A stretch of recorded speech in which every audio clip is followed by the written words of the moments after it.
Welcome, I'm Fleet Admiral Lewis. I'm just here to give some basic training techniques on how to set up your character and how to change bridge officer skills and so on and so forth. I'm going to be trying to remember things to teach you for the early part of the game, so bear with me if I do a lot of umming and erring.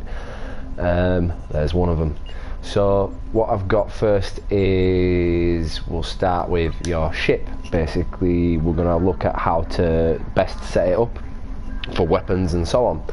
Now as you look at mine, this is a tier 6 tactical escort, which is not the ship you start with. The first ship you start with, you'll find you'll only probably have one console slot for each of these, and you'll probably only have 2 weapons facing forward, 1 weapon facing aft, and it is very slow and turns ridiculously slow, and it's just proper crap. But don't worry about it, because every 10 levels you get the chance to buy a new one. So if you are a tactical player like myself, you need to stick to small and fast. You can get the tactical cruiser at the end if you really wish, but that means you're going to cut out a lot of your abilities which rely on you being small and fast. Engineer, you want to go with big heavy cruisers, high on shields, high on hull, so that you can take as much damage as you want, because the cruiser is your tank, and that's for your, your engineers are going to be built towards keeping that alive. A lot of your skills will be around boosting shields and boosting hull and so on like that. And then obviously science will be your healer, team heals and all the rest of it. So those ships are, you can actually spot them more easily because it will just say science ship, and then if you pick science, you need to stick in one of them pretty much throughout the whole game. So going on to weapons, I recommend, and I think a lot of more experienced players will recommend, that you always try and stick to the same energy type throughout.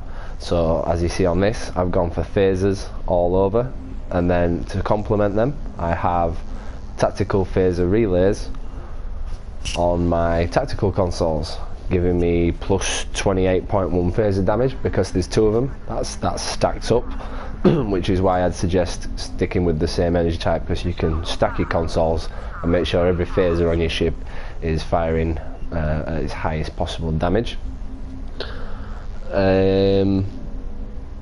And always then obviously at the front of your ship go with a torpedo. I go quantums, but I'm not going to say they're the best, because there are probably other torpedoes that are better, but for me it works to use quantum torpedoes because they are fast and they can't be shot down. What else? Yeah, so going into your actual ship itself, this shields, deflector, impulse engine and warp. At the start of the game you'll be getting all kinds of different ones. There'll be like different marks, but always try and keep the highest mark of whatever in the slot that it is. Usually if you go by value at the bottom, it'll tell you at the beginning of the game by value what is the best item to have on your ship at any one time. But when you get to the end game stuff, you want to try and create a ship set, and you get them from doing all the reputations, the daily missions, and getting that reputation up to tier 5, and then eventually you'll be able to get all of the set. Now as you notice, I'm still missing the shields, so I'm still running the Riemann prototype covariant shield that you get from the Vault mission, which I can't seem to find a better one just yet, but I do have the Delta Alliance deflector, the Delta Alliance hyper efficient engines, and the Delta Alliance transjector warp core, which they give you a lot of cool abilities. Like one of them, I can jump forward 50 kilometers in space, and that's just for having those 3 things on my ship. Obviously the different reputations will give you different abilities. I'm not again saying that Delta is gonna be the best, just whatever works for you. And if you're wondering what these are on my console slots, because I've paid and got my tier 4, 5 and 6 Defiance, I end up with this, the Universal Quantum Warhead Module, cloaking device, and the phaser quad cannons. And now if you look down the list on them, because it says I have 3 of 3 on the stealth ship set, it means I can have all these lovely abilities there that complement my ship.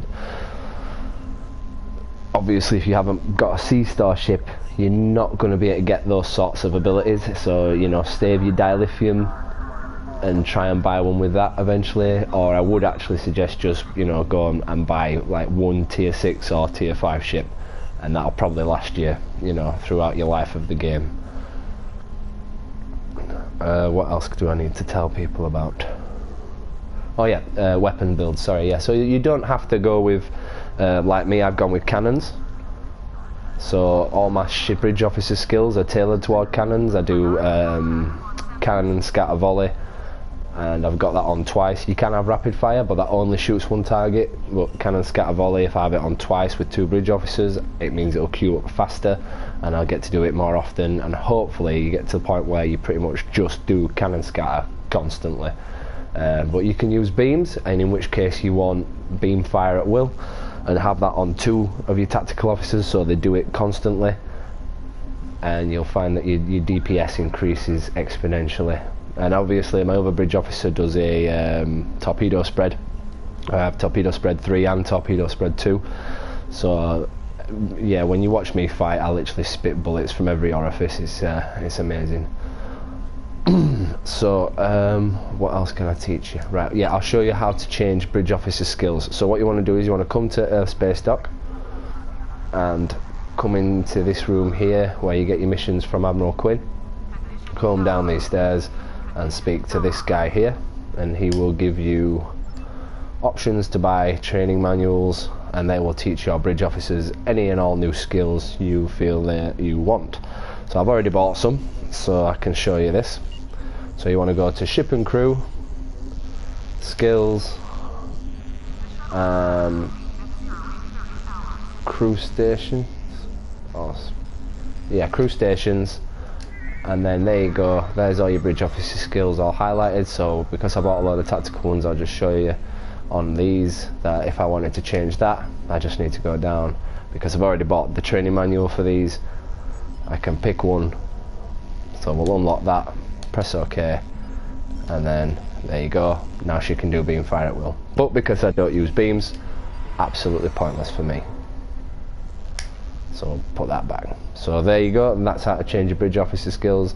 Crack on with that. You can do obviously the same for your engineering officer and your science officer. Just make sure you've got the stuff that you like. You can look at this as an example if you want. Now if you look at this person here, they don't have tactical skills even though they're in a tactical slot, but because this is a Lieutenant Commander Tactical Pilot station, so I have had to buy somebody with the pilot specialization, and then they can do some cool pilot skills for me, like attack pattern Lambada and reinforcement squadron 1 and form up, which when you see me fight you'll notice that I do these cool little tricky things all the time, and that's part of the result of that. So what else can I show you?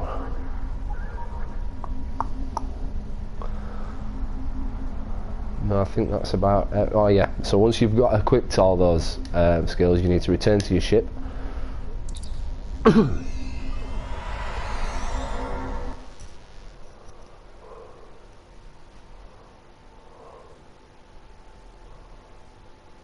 Which for some reason is taking a while.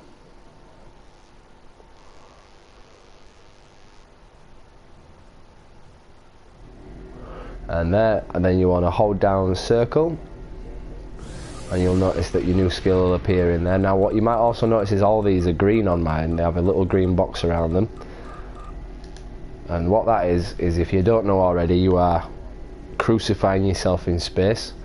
Is when you highlight one of these and you press R1, you can toggle auto execute, which yours will probably look like that, and when you press that button you can have it execute whenever possible. Now that is something you need to have on all of your circle abilities, all of your triangle abilities and all of your square abilities, and then I'd even go through your L2 abilities and see which ones you can do there, and the same on the other one, on L1, and all that will just make it happen the second you get into combat, and it'll keep queuing it up every time it's cooled down, and it saves you the hassle of always having to cycle through and, you know, oh, which one, oh no, I'm getting shot now, I need to turn. You will not have any of that crap. You'll just be able to crack on and kick ass. So that's it for this training video, guys. I hope I've been a bit of a help to you. Please feel free to leave me any comments telling me how much of a dickhead I am. I don't mind, and I'll post a few more for tonight, and they are going to be on some missions, so look forward to seeing your comments on them. So thank you very much, and over and out.